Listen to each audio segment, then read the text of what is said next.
Student. तो आज हम लोग जो है स्कॉलरशिप का संख्या ज्ञान जो है पहला घटक जो है मैथ में वो देखने वाले, उसका स्वाध्याय देखने वाले हैं। बहुत से बच्चों ने मैंने एक वीडियो बनाया था इसका, ठीक है, इसके नमूना प्रश्न का, तो उसमें एक्सप्रेशन ऑलरेडी दिया होता है, ठीक है। तो बच्चों को एक्चुअली स्वाध्याय करने में बहुत सी प्रॉब्लम्स आती थी और इसीलिए मैंने सोचा कि और बच्चों की डिमांड आई कि भाई सर आप स्वाध्याय पे भी जो है थोड़ा वीडियो बनाइए, इसीलिए मैं आपके लिए यहाँ पर जो है स्वाध्याय पे वीडियो बना के लेके आ रहा हूँ, ठीक है। तो आपका ऐसी ट्रिक्स बताऊंगा कि ये बहुत बड़ा दिखने वाला प्रश्न जो है ये बहुत छोटा हो जाएगा, ठीक है। तो कैसे होता है, देखो स्कॉलरशिप की अगर आप बार बार सराव करते हो, ठीक है, रेगुलर आप अगर उसकी पढ़ाई करते हो तो 100% आपको उसमें कुछ ऐसा आपके हाथ में लगता है जो चुटकी बजाते ही सवाल हो जाता है, ठीक है। तो वैसे ही कुछ हम आज करने वाले।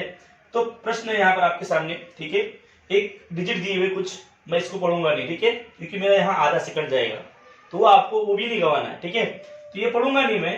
अंकों में प्रत्येक का एक बार उपयोग करके तैयार होने वाले 5 अंकों की सबसे छोटी संख्या, क्या बोला है। ये आप जब पढ़ते हो तो आकलन सहित पढ़ना, मतलब समझ के पढ़ना है, ठीक है। ये तो आप रीड कर रहे हो, आप समझ नहीं रहे हो, तो फिर आपको वो समझ आएगा। तो आपको जब भी आप पढ़ते हो प्रश्न को, तब आपको ध्यान में रखना है कि मैंने क्या पढ़ा, ठीक है। तो अंकों में ये जो भी अंक दिए में प्रत्येक का एक बार उपयोग करके तैयार होने वाले 5 अंकों की सबसे छोटी संख्या, प्रत्येक का एक बार उपयोग करके, एक बार उपयोग करना, कितने बार उपयोग करना है, एक बार उपयोग करके 5 अंकों की सबसे छोटी संख्या कौन सी बनेगी। तो 5 अंकों की सबसे छोटी संख्या कौन सी बन जाएगी। तो यहां पर देखते हैं 5 अंक की छोटी संख्या, 5 अंकों की सबसे छोटी संख्या, सबसे छोटी संख्या, कितना लिखने की जरूरत नहीं है, ठीक है, फिर भी मैं यहाँ लिख दे रहा हूँ, ठीक है, आपको लिखने की जरूरत नहीं पड़ेगी। आप फास्ट यहाँ से 5 अंक की छोटी संख्या बनाओ। सबसे पहले छोटी संख्या ले लो, ठीक है, 1, then 2, then 4, उसके बाद then 5, ठीक है, उसके बाद एक बचा है नंबर 7, ठीक है। इस प्रकार से 5 अंक की सबसे छोटी संख्या आपके सामने ये रही, ठीक है। अब क्या बोला है, उसके बाद आगे भी सोचना पड़ा। संख्या के 1000 के स्थान पर आने वाली, 1000 के स्थान पे क्या आ रहा है, 2, 1000 के स्थान पे क्या आ रहा है, 2। सबसे छोटी संख्या के 1000 के स्थान पर आने वाले अंक की स्थानीय मान, अंक का स्थानीय मान कितना है, 2 का 2000, कितना है 2000, ठीक है। ये आपको पता होना चाहिए अंक का स्थानीय मान कितना है, क्योंकि वो 1000 के प्लेस पे बैठा हुआ है, ठीक है। इसका मतलब उसका जो स्थानीय मान है, ठीक है, वो 2000 है। और उसका दर्शनी मान, मतलब आप इसके अगर दर्शन कर रहे हो तो ये 2 दिख रहा है ना आपको, मतलब आप 2 के दर्शन कर रहे हो, तो 2 को जो है हम लोग ये किसी के प्लेस पे रहे जो आपको दिख रहा है उसको बोलते हैं दर्शनी मान, ठीक है। तो यहाँ पर जो 1000 की प्लेस पे 2 है, उसका दर्शनी मान कितना है, 2 है। क्या बोला है, मैंने इस नीचे इसलिए लिखा कि दर्शनी मान का अंतर, स्थानीय मान ये और दर्शनी मान का अंतर कितना होगा, दोनों के बीच का अंतर निकालना है बस। तो क्या कर दोगे, 2000 में से 2 माइनस कर दोगे, तो 10 - 2 कितना हो जाएगा, 8, यहाँ आएगा 9, यहाँ 9, यहाँ भी 9 आ जाएगा, यहाँ 9 और यहाँ पे 2 का 1 हो जाएगा, ठीक है, ये आ जाएगा 1। तो 1988 जो है आपका आंसर होगा। तो ऑप्शन नंबर 3 का जो है गोला आपको भरना है, ठीक है। तो एग्जाम में आपको जो आंसर की होंगी उसमें इस प्रकार के 4 गोले रहेंगे, 1, 2, 3 और 4, ठीक है। तो 3rd नंबर का गोला आपको जो इस प्रकार से भरना है, ठीक है। कंप्लीटली आपको इस प्रकार से ये गोला भरना है। देखो कैसे गोला भरा जाता है ये भी मैं आपको थोड़ा यहाँ बता दे रहा हूँ, ठीक है। इस प्रकार से पूरा अंदर से पूरा भरा हुआ होना चाहिए, बाहर भी बिल्कुल भी कुछ भी नहीं जाना चाहिए। यदि ऐसा होता है तो फिर आपका आंसर गलत हो जाएगा, ठीक है। इस प्रकार से आपको गोला भरना है।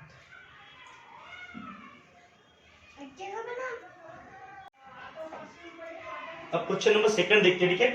क्या बोला है, 5 अंक वाली सबसे बड़ी प्राकृत संख्या, 5 अंक वाली सबसे बड़ी प्राकृत संख्या लिख दिया मैंने 99,999, ठीक है। में से 1 अंक वाली सबसे छोटी संख्या, 1 अंक वाली सबसे छोटी संख्या क्या है, 1 है, राइट। अब ये होगी 5 अंक वाली, ये 1 अंक वाली। जोड़ने पर प्राप्त संख्या, जोड़ने पर जोड़ लो आप, क्या हो जाएगा, कितना हो जाएगा, 0, then 0, then 0, then 0, then 0, ठीक है, लाख, ये हो जाएगी 1 लाख, ठीक है। क्योंकि 99,999 में अगर 1 मिलाते हैं तो हो जाएगा वो पूरा 100,000, मतलब 1 लाख, ठीक है।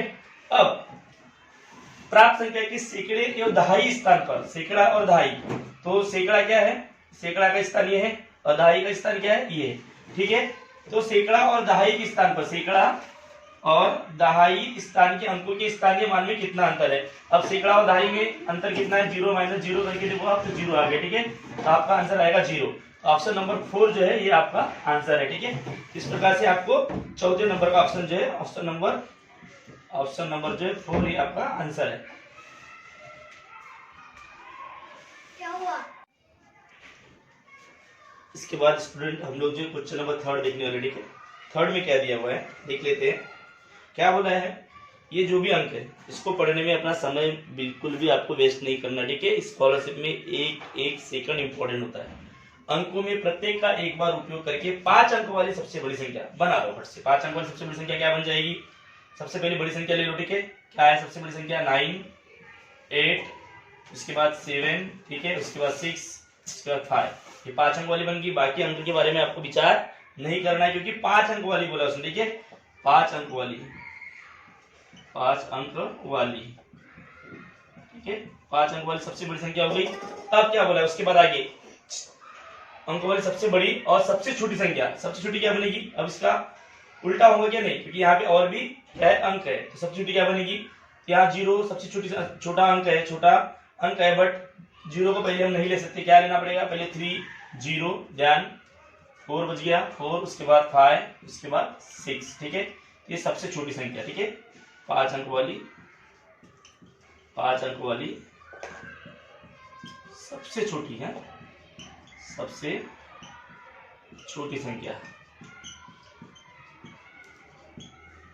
ठीक है। ये सब आप इतना लिखने की जरूरत नहीं है, सिर्फ मैं लिख दे रहा हूं आपको रिमाइंड रहने के लिए, ठीक है। क्या बोला उसके बाद, तो 5 अंक वाली सबसे बड़ी संख्या आप निकाल लोगे अपने रफ पेज पे। उसके बाद 5 अंक वाली सबसे छोटी संख्या निकाल लोगे अपने रफ पेज पे। ध्यान, दोनों संख्याओं को जोड़िए, दोनों को जोड़ना है, फट से जोड़ दो। क्या है, 5 और 6 11, 11 की 1 हासिल का 1, 6 और 1 7, 7 और 5 7 5 12, 12 की 2 हासिल का 1, 7 और 1 8, 8 और 4 8 और 4 12, 12 की 2 हासिल की 1, 8 और 1 9, ठीक है। इसके बाद 9 10 11 12, 12,900 क्या है, 1,29,221, ठीक है।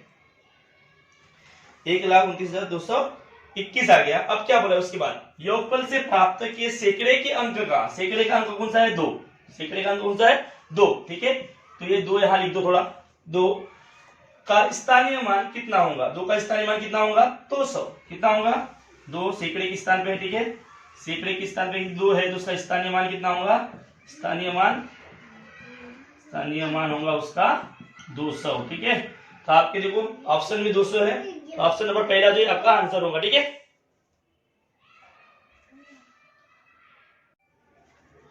इसके बाद स्टूडेंट क्वेश्चन नंबर 4 देखते हैं, ठीक है। क्या बोला है, यहाँ पे कुछ डिजिट दिए हुए अंकों में से प्रत्येक अंक का उपयोग करके तैयार होने वाले 4 अंकों की सबसे बड़ी संख्या। 4 अंक की सबसे बड़ी संख्या क्या हो जाएगी, जैसे कि 8, उससे छोटा है 7, उससे छोटा है 4, उससे छोटा है 3, ठीक है। ये 4 अंकों वाली सबसे छोटी संख्या बड़ी संख्या बन गई, ठीक है। संख्या 4 अंकों की सबसे बड़ी संख्या के दहाई स्थान पर आने वाले, क्या बोला है, उपयोग करके तैयार होने वाले 4 अंकों की सबसे बड़ी संख्या के दहाई स्थान पर आने वाले अंक का दुगुना कितना होगा। तो इसके दहाई स्थान पर, इकाई दहाई के स्थान पे क्या आया है, 4 आया है, ठीक है। 4 आया ना दहाई के स्थान पर, ये इकाई हो गया, ये हो गया दहाई, ये सैकड़ा और ये हजार, ठीक है। तो दहाई के स्थान पर क्या बोला है कि अंकों में से प्रत्येक अंक का उपयोग करके तैयार होने वाले 4 अंकों की संख्या मैंने बना दिया। सबसे बड़ी संख्या के दहाई स्थान पर आने वाली, दहाई स्थान पे क्या आ रहा है, 4 आ रहा है, का दुगुना कितना होगा, तो 4 का दुगुना कितना होगा, 4 × 2 = 8। आप सबको पता है 1 सेकंड नहीं लगा आपको, ठीक है। 1 सेकंड के पहले ही आपने इसका आंसर ढूंढ निकाला, ठीक है। इस प्रकार से आपको इसका आंसर इजीली निकलेगा, बट आप प्रश्न को देख के डरना नहीं है, पढ़ना है, प्रश्न को समझना है और समझने के बाद प्रश्न को हल करना है। ये बहुत ही इंपॉर्टेंट चीज है और उस समय आपका दिमाग बिल्कुल ही आपके साथ होना चाहिए, ठीक है। इसके बाद स्टूडेंट हम देखते हैं क्वेश्चन नंबर 5, ठीक है। क्वेश्चन नंबर 5 में क्या बोला है, यहाँ पर भी आप अंक मत पढ़ो, बिल्कुल भी समय अपना जाया मत करो, ठीक है। अंकों में से प्रत्येक का एक बार उपयोग करना है, ठीक है। करके तैयार होने वाली सबसे बड़ी संख्या क्या बन जाएगी, देखो क्या बन जाएगी, सबसे बड़ी संख्या, सबसे बड़ी संख्या क्या बनेगी, 5 then 3 then 2 then 1, ठीक है। कि तैयार होने वाली सबसे बड़ी संख्या, उसके बाद में 0 भी आएगा। ठीक है, कितने अंकों की ये बोला नहीं है, इसलिए पूरी संख्या लिखना पड़ेगा। ठीक है, तो प्रत्येक अंक का एक बार उपयोग करना है, हमने एक बार उपयोग किए और सबसे बड़ी संख्या जो हमको मिल गई। ठीक है, तो 53,210 सबसे छोटी संख्या, उसके बाद सबसे छोटी संख्या, यहाँ वो नीचे लिखता हूँ, उल्टा आएगा। ठीक है, तो उल्टे में क्या करना पड़ेगा, 0 हम आगे नहीं लिख सकते, इसलिए क्या करेंगे 1 0 2 3 एंड 5 ऐसा लिखना पड़ेगा। ठीक है, क्योंकि 0 का आप आगे लिखोगे तो उसका कोई वैल्यू नहीं होता है, इसीलिए उसके पहले वाली संख्या जो है उससे जो बड़ी संख्या उसको पहले ले लो, उसके बाद में 0 लिखना है। ठीक है, कि अंतर मतलब दोनों का अंतर इसको घटाना है। 0 में से 5 जाएगा कि नहीं, यहाँ पे 10 में से 5 गया 5, ध्यान यहाँ बच गया 10, फिर से 10 में से 3 गया 7, उसके बाद यहाँ बच गया 1 में से 2 जाएगा क्या, नहीं, तो 11 में से 2 गया, कितना बचेगा, 11 में से 2 गया तो बचेगा 9। ठीक है, और यहाँ बचा 2 में से 0 गया 2 ही बचेगा। ठीक है, उसके बाद यहाँ बचा 5 में से 1 गया, 5 में से 1 गया तो 4। ठीक है, इस प्रकार से 42,975 आ रहा है। अब आगे क्या बोला है, संख्या में सैकड़े के स्थान का अंक कौन सा होगा, सैकड़े के स्थान पे क्या आ रहा है 9। बड़ा ही आसान है, इसमें आपको बहुत ज्यादा सोचने की जरूरत नहीं है। ठीक है, इसमें भी ऑप्शन जो है, ऑप्शन नंबर 3 जो है इसका, ऑप्शन नंबर 3 ये आंसर है। ठीक है, ऑप्शन नंबर 3 जो है इसका आंसर है, जिसमें 9 है। ठीक है, इसमें 9 लिखा हुआ है। ठीक है, मैंने यहाँ ऑप्शन लिखना थोड़ा छूट गया, तो यहाँ पर जो ऑप्शन नंबर 3 जो इसका आंसर है ये आएगा 9, सैकड़े के स्थान पे क्या है 9 है। तो बहुत से बच्चों से क्या गलती होती है, प्रश्नों को देखते ही बच्चे डरते हैं। दूसरी मिस्टेक कहाँ होती है कि हम प्रश्न जब पढ़ते हैं ध्यान पूर्वक नहीं पढ़ते, कुछ छूटता है कुछ पकड़ते हैं और इसी वजह से हमारा आंसर गलत आता है। ठीक है, तो पूरे तन मन धन से आपको जो इस क्वेश्चन का आंसर लिखना है, पूरे प्रश्न में घुस जाना है। ठीक है, प्रश्नों को अच्छे समझना है, अच्छे समझ लोगे तो आपका आंसर भी जो है 1 सेकंड के अंदर मिलेगा। ठीक है, इसके बाद देखते हैं हम लोग क्वेश्चन नंबर 6। ठीक है, क्वेश्चन नंबर 6 में क्या बोला है, 2 अंकों वाली सबसे छोटी धनात्मक पूर्णांक संख्या, 2 अंकों वाली सबसे छोटी धनात्मक पूर्णांक संख्या तो क्या हो जाएगी 10। ठीक है, जो ऋणात्मक है क्या, नहीं धनात्मक है। ठीक है, सबसे छोटी पूर्णांक ये 2 अंक वाली सबसे बड़ी ऋणात्मक पूर्णांक संख्या, ऋणात्मक पूर्णांक संख्या मतलब -99। ठीक है, राइट, -99 में से हम लोग जो है क्या करेंगे, संख्या का योगफल कितना होगा, तो +10 -99 क्या हो जाएगा, -99 क्या बोले, सबसे बड़ी ऋणात्मक पूर्णांक संख्या का योगफल कितना होगा। ठीक है, दोनों को जोड़ना है प्लस, यहाँ पे हो जाएगा इसका 89। ठीक है, क्योंकि माइनस हो जाएगा, घट जाएगा। ठीक है, तो 99 में से 10 गया, कितना बचेगा 89। ठीक है, तो 89 जो है आपका आंसर होगा। इसके बाद क्वेश्चन नंबर 7 देखते हैं। ठीक है, इसमें क्या बोला, देखो एक वाक्य में 1 सेकंड भी आप इसको लगेगा। क्या प्रश्न अगर आप पढ़ लिए तो आपको उत्तर मिल जाएगा तुरंत। ठीक है, यदि आपको रेशनल नंबर की इंफॉर्मेशन है, पूर्णांक संख्या मतलब क्या ये पता है तो। ठीक है, निम्नलिखित में से सबसे बड़ी पूर्णांक संख्या बताओ। सबसे बड़ी पूर्णांक संख्या क्या हो जाएगी 25 -20, ये तो होंगी ही नहीं। ठीक है, माइनस वाला नंबर से छोटा होता है। ठीक है, और 15 से 25 जो है धनात्मक है, दोनों भी धनात्मक है, इसका मतलब 25 बड़ा है। तो यहाँ पर जो है ऑप्शन नंबर 1 जो है, ऑप्शन नंबर 1 आपका आंसर होगा। ठीक है, option number 1 is your answer, 25 ये आपका आंसर होगा। ठीक है, इसके बाद क्वेश्चन नंबर 8 देखते हैं स्टूडेंट। ठीक है, क्या बोला है कि परिमेय संख्या का दशमलव स्वरूप निम्नलिखित में से किस प्रकार का होता है। आपको पता है कि परिमेय संख्या और अपरिमेय संख्या दोनों भी दशमलव के जो स्वरूप में लिखी जाती है। ठीक है, बट किसे परिमेय संख्या कहते हैं, किसे अपरिमेय संख्या कहते हैं, इसके पहले जो मेरी वीडियो बनाया हूँ संख्या ज्ञान के ऊपर। ठीक है, उस वीडियो को यदि आप पूरा देखते हो तो आपको ये पता चलेगा कि परिमेय संख्या के रूल्स क्या है और अपरिमेय संख्या किसे कहते हैं, और इन दोनों को मिला के जो है क्या कहते हैं, वास्तविक संख्या कहते हैं, आपको पता हो जाएगा। ठीक है, तो वो मैं जो है यहाँ पर डिस्क्रिप्शन में जो उसकी लिंक सेंड करूंगा, आप वहां से उस वीडियो को देख लेना। ठीक है, तो आपको पता होना चाहिए कि परिमेय संख्या मतलब होता है अंशांत और आवर्ती। इसमें अंशांत और आवर्ती होती है, अंशांत और आवर्ती। अब कैसे अंशांत और आवर्ती, एग्जाम्पल देख लेते हैं। जैसे यहाँ पर 8 है, यहाँ पर 4 4 3 3 4 4 3 3, इस प्रकार से क्या होगा, आवर्ती होते जाएगी। ठीक है, इसको बोलते हैं परिमेय संख्या। ठीक है, यहाँ कोई भी संख्या रहने दो इसी। ठीक है, तो इसमें वो दशमलव भी है और इसमें आवर्ती 4 4 3 3 4 4 3 3 फिर और 4 4 3 3, इस प्रकार वह आवर्ती होंगी, इसको बोलेंगे परिमेय संख्या। यदि इस प्रकार की आवर्ती नहीं होती, अनावर्ती होती, अंशांत होता बट अनावर्ती होती, तो वो अपरिमेय संख्या होती। ठीक है, तो परिमेय संख्या में क्या होता है, वो अंशांत होती है मतलब अंश वाली होती है इस प्रकार की, और उसमें आवर्ती होती है, ठीक है। इस प्रकार से इसमें आवर्ती होती है, ठीक है। समझ में आ गया।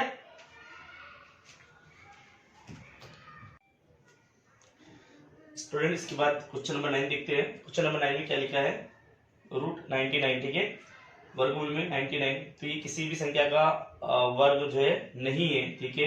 इसका मतलब ये अपरिमेय संख्या है, ठीक है। ये किसी भी संख्या का प्रॉपर वर्ग नहीं है, ठीक है।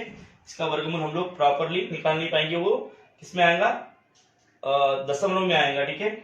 और उसमें आवर्ती भी नहीं होंगी उसकी, ठीक है।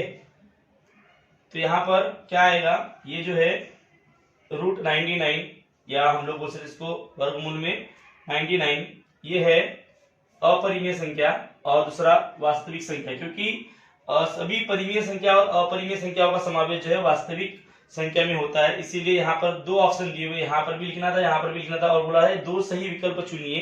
तो ये जो √99, मुझे पता है कि 99 का कोई भी प्रॉपर जो है इसके रूट नहीं है, ठीक है। तो इसका मतलब ये अपरिमेय संख्या है, राइट, और इसमें आवर्ती भी नहीं होती है। और दूसरा है ये एक वास्तविक संख्या, क्योंकि अपरिमेय संख्या का समावेश वास्तविक संख्या में भी होता है, तो इसे हम लोग बोलेंगे अपरिमेय संख्या और वास्तविक संख्या। क्वेश्चन नंबर 10 देखते हैं, परिमेय और अपरिमेय संख्याएं क्या होती है।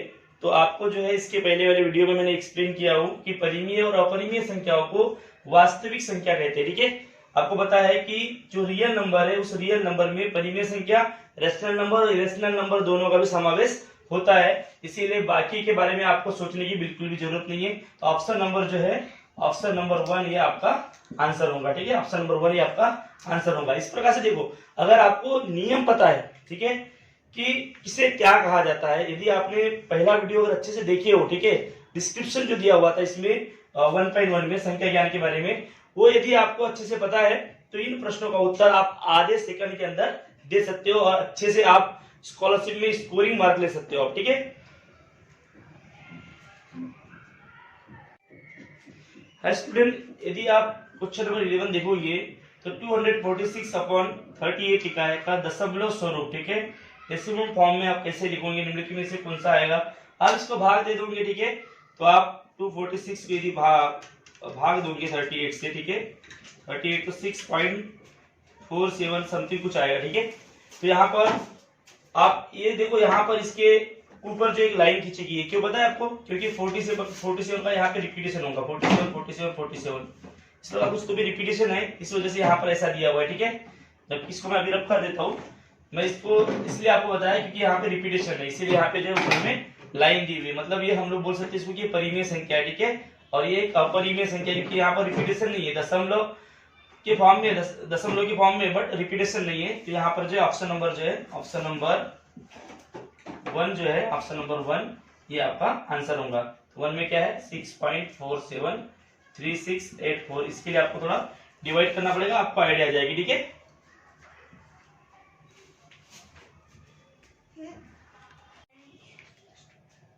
अब क्वेश्चन नंबर 12 देखते हैं, ठीक है। 129/23 किस प्रकार की संख्या है, दो विकल्प चुनिए, ठीक है। जैसे कि मैंने आपको यहाँ पे बोला था कि 23 का यदि हम लोग निकालते हैं तो क्या हो जाएगा, 2 × 4 6 8 10 और 6। अगर पहाड़ा निकालना है 23 का, ठीक है, एक फार्मूला बताया था मैंने आपको कैसे निकालना है, ट्रिक्स बताया था, ठीक है। तो उसके बेस पे देखो, 3 दूनी 6 3 3 9 3 12 3 5 15, ठीक है। इतना ही रखो, क्यों बता रहा हूँ अभी आपको। 23 1 23 23 दूनी 46 23 3 69 और 23 4 कितना हो जाएगा 92, ठीक है। और यहाँ पे हो जाएगा 110 + 1 11 115 और ये 129 है। तो यहाँ पर अभी आगे भी लिख दो, ठीक है। 10 के बाद यहाँ 12 आ जाएगा और यहाँ पे 18, ठीक है। यहाँ पे हो जाएगा 8 और यहाँ पे क्या 12 + 1 13, ठीक है, 138। तो 129 और 138 के बीच में जो है 129 आता है। इसका मतलब ये एक अपरिमेय संख्या है, इसको किसी भी संख्या का ना तो स्क्वायर है ना तो इसको पूरा भाग जाता है, ठीक है। समझ में आ गई बात। अगर ऐसा है इसका मतलब वो अपरिमेय संख्या है, और अपरिमेय संख्या जो होती है वो वास्तविक होती है, चाहे वो परिमेय संख्या हो या अपरिमेय संख्या हो, वास्तविक होती है। यहाँ पर अपरिमेय और वास्तविक ये दो आपके क्या होंगे, विकल्प होंगे, ठीक है। इस प्रकार से बड़े आसानी से आप किसी भी प्रश्न का उत्तर निकाल सकते हो। इसके बाद क्वेश्चन नंबर 13 देखते हैं, ठीक है। निम्नलिखित में से अपरिमेय संख्याओं का समूह पहचानो। आपको एक चीज इसके पहले वाले क्वेश्चन में आपने पढ़े 129/23 ये अपरिमेय संख्या थी, ये अपरिमेय है।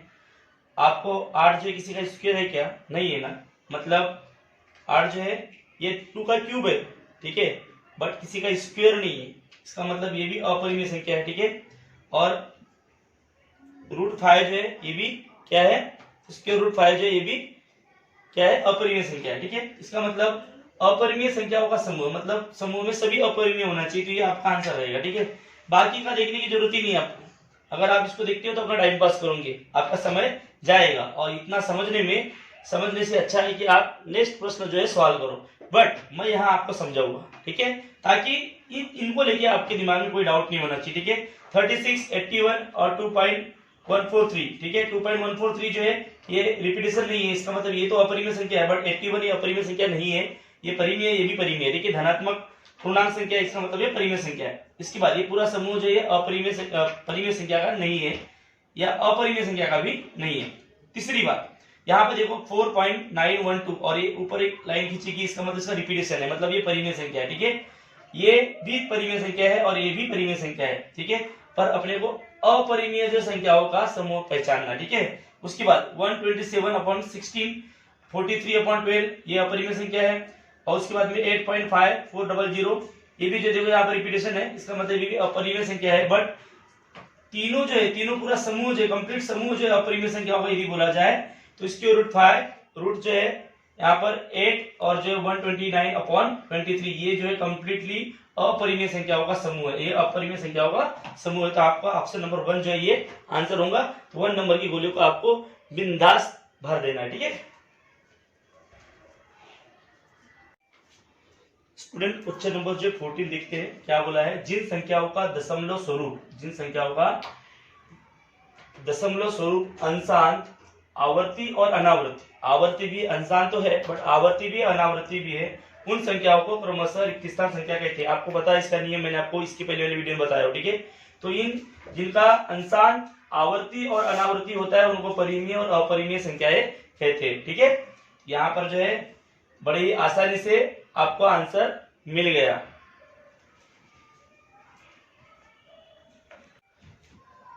इसके बाद हम देखते हैं क्वेश्चन नंबर 15, ठीक है। प्रश्न क्या है? पूर्णांक संख्याओं का समूह अर्थात क्या? यहाँ पे हमको फिलिंग द ब्लैंक्स भरना, ठीक है। धनात्मक पूर्णांक, ऋणात्मक पूर्णांक और एक। अब पहले ही ऑप्शन में एक इंपॉर्टेंट चीज दी, देखो अगर यदि आप ढंग से पढ़ते हो, क्या बोला है? धनात्मक पूर्णांक, ऋणात्मक आपको अच्छे से पता है कि एक ये जो है धनात्मक पूर्णांक, ठीक है। ऑप्शन नंबर 2 देखते हैं, ठीक है। धनात्मक पूर्णांक, ऋणात्मक पूर्णांक और शून्य। यस, धनात्मक संख्या होती है परिमेय संख्या में, ठीक है, और ऋणात्मक भी होती है, नंबर लाइन आपको अगर पता हो तो, ठीक है। धनात्मक पूर्णांक, ऋणात्मक पूर्णांक और शून्य, ठीक है। ये आपका ऑप्शन जो है सही आंसर है आपका। इसके बाद नीचे देखते हैं, धनात्मक और ऋणात्मक पूर्णांक सिर्फ यही होता है क्या? उसमें शून्य भी होता है, ठीक है।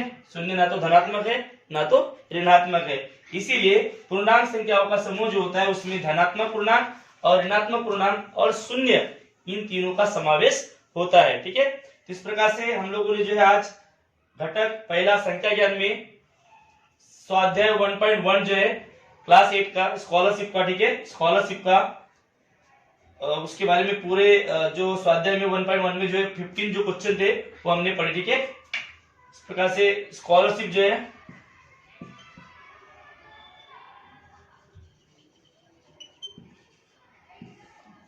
स्कॉलरशिप में जो है आपको क्या करना है, इस प्रकार की ट्रिक यूज करके, और जो है इस प्रकार की ट्रिक यूज करके आपको क्या करना है, स्कॉलरशिप में अच्छे से अच्छे मार्क लेकर जो है पास होना है, ठीक है।